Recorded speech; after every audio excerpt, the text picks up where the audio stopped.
Hi friends, అందరికీ welcome back to my channel. ఈరోజు వీడియోలో సింపుల్ అండ్ టేస్టీగా లెమన్ రైస్ ఏ విధంగా ప్రిపేర్ చేసుకోవాలో నేను మీ అందరితో షేర్ చేద్దామని అయితే అనుకుంటున్నాను. ఒక్కొక్కరు ఒక్కొక్క విధంగా ప్రిపేర్ చేస్తూ ఉంటారు కదా. ఒక్కసారి నేను చెప్పినట్టు కూడా లెమన్ రైస్ని అయితే ప్రిపేర్ చేయండి. టేస్ట్ అయితే చాలా బాగుంటుంది. చాలా తక్కువ టైంలోనే టేస్టీగా ఈ లెమన్ రైస్ని అయితే ప్రిపేర్ చేసేసుకోవచ్చు. ఒకవేళ నైట్ మిగిలిన రైస్తోనైనా కానీ ప్రిపేర్ చేసుకోవచ్చు, లేదంటే బ్రేక్ఫాస్ట్లోనైనా లంచ్లోనైనా కానీ ఇట్లా లెమన్ రైస్ ప్రిపేర్ చేసి ఇచ్చామంటే మన ఇంట్లో వాళ్ళు చాలా ఇష్టంగా తినగలుగుతారు. ఫస్ట్ ఆఫ్ ఆల్ అయితే ప్రాసెస్లోకి వెళ్ళిపోదాము. ఇక్కడ వచ్చేసి అయితే 1 kg వరకు అయితే రైస్ అయితే నేను ఉడికించి అయితే తీసుకున్నాను అనమాట. రైస్ అనేది మరీ మెత్తగా కాకుండా ఇట్లా పుల్లలుగా ఉండేటట్టు అయితే చూసుకోవాలి. రైస్ అనేది ఇట్లా పర్ఫెక్ట్గా కావాలి అంటే ఒక గ్లాస్ రైస్కి గ్లాసున్నర వాటర్ వేసామంటే మనకి రైస్ అనేది మంచిగా అవుతుంది. సో ఇప్పుడు ఇందులోకి అయితే 3 నిమ్మకాయలు రసం పిండేసి అయితే గిన్నెలో తీసుకున్నాను. సో నిమ్మకాయ రసాన్ని అయితే ఫస్ట్గా ఇందులోకి అయితే యాడ్ చేస్తున్నాను. అలాగే ఇందులోనే టేస్ట్కి తగ్గట్టు సాల్ట్ను కూడా వేసేస్తున్నాను. మనం ఎప్పుడైనా కానీ లెమన్ రైస్ ప్రిపేర్ చేస్తున్నామంటే ముందుగా రైస్లో ఈ లెమన్ అండ్ సాల్ట్ ఇట్లా మిక్స్ చేయడం వలన రైస్కి పట్టి రైస్ అనేది టేస్ట్ చాలా బాగుంటుందన్నమాట. సో ఇలా వేసిన తర్వాతకి రైస్కి మొత్తం కలిసేలాగా బాగా మిక్స్ చేయండి. ఈ ప్రాసెస్ చేసేటప్పుడు అయితే రైస్ అనేది మరీ వేడిగా ఉండకూడదండి. రైస్ అనేది చల్లారి ఉంటేనే ఈ లెమన్ రైస్ టేస్ట్ అనేది బాగుంటుంది. సో ఇలా కలిపేసేసి ఒక 10 నిమిషాలు పక్కన పెట్టేయండి. ఇప్పుడు ఇందులోకి పోపు అయితే వేసేసుకుందాము. స్టవ్ పైన గిన్నెను పెట్టుకొని అయితే 4-5 టేబుల్ స్పూన్స్ వరకు ఆయిల్ అనేది అయితే వేసుకోవాలి. ఇందులో ఏంటంటే మనకి కాస్త ఆయిల్ అనేది ఎక్కువ ఉంటేనే బాగుంటుందన్నమాట. ఆయిల్ అనేది మంచిగా వేడైన తర్వాతకి 1/2 టేబుల్ స్పూన్ వరకు ఆవాలు, అలాగే 1/2 టేబుల్ స్పూన్ వరకు జీలకర్ర, 3 టేబుల్ స్పూన్ల వరకు అయితే పల్లీలను అయితే వేస్తున్నాను. నిజానికి లెమన్ రైస్లో పల్లీలు అనేవి కాస్త ఎక్కువ ఉంటేనే బాగుంటాయి కదా, అందుకోసం అని చెప్పేసి అయితే నేను కొంచెం ఎక్కువనే వేసి అయితే ప్రిపేర్ చేస్తూ ఉన్నాను.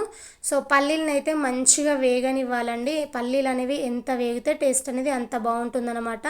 అలా అని మరీ ఎక్కువ వేయించారంటే అంత బాగోదు. జస్ట్ కలర్ చేంజ్ అయ్యేంత వరకు అయితే మంచిగా వేయించుకోవాలి. సో ఇక్కడనైతే పల్లీలు మంచిగా వేగాయి. ఇందులోనే 1 టేబుల్ స్పూన్ వరకు పచ్చి శనగపప్పును వేసుకొని కూడా కాసేపు వేయించుకోవాలి. అలాగే శనగపప్పుతో పాటు 1 టేబుల్ స్పూన్ వరకు మినపగుండ్లను కూడా యాడ్ చేస్తున్నాను అనమాట. ఇలా వేసిన శనగపప్పు మినపప్పును కూడా మంచిగా వేయించేసుకోండి. మాడిపోకుండా చూడండి. ఫ్లేమ్ అనేది సిమ్లోనే పెట్టి ఈ ప్రాసెస్ మొత్తం చేయాలి అన్నమాట. ఇప్పుడు 4-5 పచ్చిమిర్చి అయితే ఇట్లా పొడుగ్గా కట్ చేసినవి అయితే ఇందులోకి యాడ్ చేస్తున్నాను. పచ్చిమిర్చి అనేవి మంచిగా వేగాలి. మనం రైస్తో పాటు పచ్చిమిర్చి కూడా హ్యాపీగా తినేయొచ్చు అన్నమాట. కాబట్టి నేనైతే ఈ పచ్చిమిర్చిని కూడా లైట్గా వేయించుతున్నాను. మరీ మాడిపోకూడదు, జస్ట్ వేగాలి. వేగితే తినేటప్పుడు బాగుంటుందన్నమాట. అలాగే ఇందులోకి 4 ఎండుమిర్చి అనేవి అయితే యాడ్ చేస్తున్నాను. తుంచి వేయనవసరం లేదు, ఇట్లా డైరెక్ట్గానైనా కానీ యాడ్ చేసుకోవచ్చు. ఇందులోనే 10 గల జీడిపప్పు పలుకులను కూడా వేస్తున్నాను. సో లాస్ట్లోనే వేయాలన్నమాట. మనం పల్లీలతో పాటు జీడిపప్పులు వేసామంటే మాడిపోతాయి, ఇట్లా లాస్ట్లో వేసామంటే మంచిగా వేగుతాయి జీడిపప్పులు. సో ఎండుమిర్చి అలాగే జీడిపప్పు అనేవి మంచిగా లైట్గా వేగిన తర్వాతకి ఇందులోకి కరివేపాకు అయితే యాడ్ చేస్తున్నాను. ఫ్రెష్ కరివేపాకు వేయండి, టేస్ట్ అనేది బాగుంటుంది. కరివేపాకు వేసిన తర్వాతకి కూడా మంచిగా వేగాలి. కరివేపాకు అనేది క్రిస్పీగా వేగాలి, అప్పుడు బాగుంటుంది. సో ఒక 2 నిమిషాల పాటు అయినా కానీ మంచిగా వేగనివ్వండి. సో చూసిలా కరివేపాకు కూడా మనకి ఇక్కడ చక్కగా వేగింది. ఇప్పుడు ఇందులోకి 1/2 టేబుల్ స్పూన్ వరకు నేను పసుపును అయితే వేసేస్తున్నాను.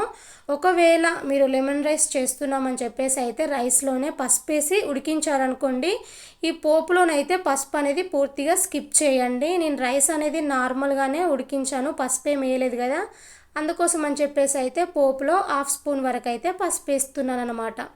సో పసుపు వేసిన తర్వాతకి కూడా వన్స్ ఒకసారి మొత్తం కలిసేలాగా బాగా మిక్స్ చేయండి. సో ఇప్పుడు మనం స్టవ్ అనేది ఆఫ్ చేసుకున్నామంటే సరిపోతుంది. లెమన్ రైస్లోకి అయితే పోపు అయితే కంప్లీట్ అయిపోయింది. సో ఇప్పుడైతే మనం ముందుగా ఉడికించి పెట్టుకున్న రైస్ ఉంది కదా, రైస్లోకి అయితే ఈ పోపును మొత్తం యాడ్ చేసుకొని అయితే బాగా మిక్స్ చేయండి. ఒకేసారి వేసైనా కలిపేసుకోవచ్చు, బట్ నేనైతే 2 సార్లనైతే వేసేస్తూ కలిపేస్తున్నాను అనమాట. పోపు అనేది వేడిగా ఉంటుంది కాబట్టి ఫస్ట్ అయితే ఇట్లా గరిటెతోని మిక్స్ చేయండి. తర్వాతకి చేయితోని మొత్తం కలిసేలాగా మిక్స్ చేసామంటే సరిపోతుంది. మీకు ఇప్పుడు ఏంటంటే ఫస్ట్ ఇట్లా కలిపేసిన తర్వాతకి ఇట్లా ఏమైనా సాల్ట్కి ఇట్లా తక్కువైందనుకోండి ఇప్పుడు అడ్జస్ట్ చేసుకోవచ్చు. సో నేను ఫస్ట్ వేసిన సాల్ట్ అయితే నాకు కరెక్ట్గా సరిపోయింది, మళ్ళీ వేయాల్సిన అవసరం లేదు. మా ఇంట్లో ఏంటంటే సాల్ట్ అనేది మరీ అంతగా తినరు, కొంచెం చప్పగానే తింటారు అన్నమాట. సో మీ టేస్ట్కి తగ్గట్టు సాల్ట్ తక్కువ అయితేనే యాడ్ చేసుకోండి. ఫైనల్లీ అయితే చూడండి, మనం ఎదురు చూస్తున్న లెమన్ రైస్ అయితే కంప్లీట్ అయిపోయింది.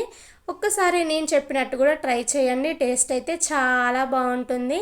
మా పిల్లలకైతే అప్పుడప్పుడు నేను లంచ్ బాక్స్లోకి అయితే ఇట్లా సింపుల్గా ప్రిపేర్ చేస్తూ ఉంటాను, పిల్లలైతే చాలా ఇష్టంగా తినగలుగుతారు. ఐ హోప్ ఈ వీడియో మీ అందరికీ నచ్చిందని అనుకుంటున్నాను. నచ్చితే లైక్ చేయండి, షేర్ చేయండి, కామెంట్ చేయండి. మరిన్ని వీడియోల కోసం సబ్స్క్రైబ్ చేసి సపోర్ట్ చేయండి. మరొక కొత్త రెసిపీతో మళ్ళీ మీ ముందుకు వస్తాను. ఉంటాను. Take care. Bye bye. Thank you for watching.